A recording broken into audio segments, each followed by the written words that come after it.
আসসালামু আলাইকুম, সবাই কেমন আছেন? আশা করি সবাই ভালো আছেন। আলহামদুলিল্লাহ আমরাও ভালো আছি। আজকে আমি এখানে ভেন্ডি ভাজি করতেছি।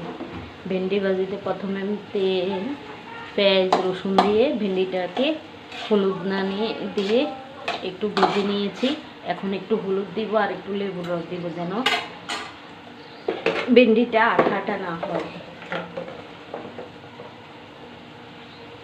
হলুদ দিয়ে দিলাম,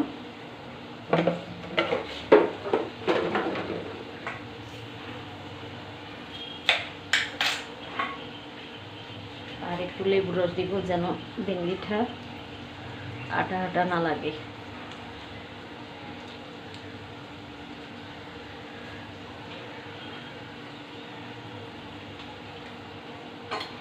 এখন আমি ভেন্ডিটাকে ভালো করে ভেজে নেব।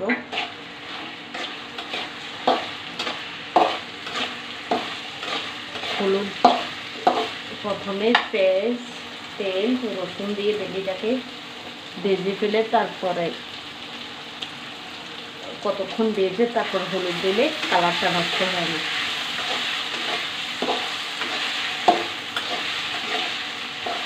কালারটা সবুজ সবুজ থাকবে।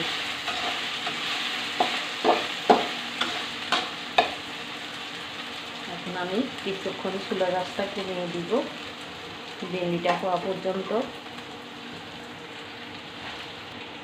এখন দিয়ে দিব কাঁচামরিচ,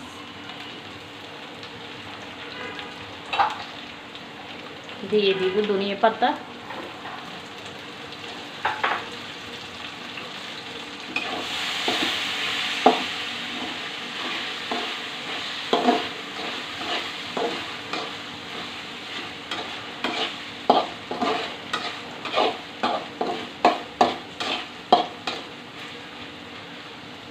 এখন নামিয়ে নিব। আমার ভেন্ডিটা হয়ে গিয়েছে, এখন নামিয়ে নিব। সবাই ভালো থাকবেন, সুস্থ থাকবেন। আল্লাহ হাফেজ।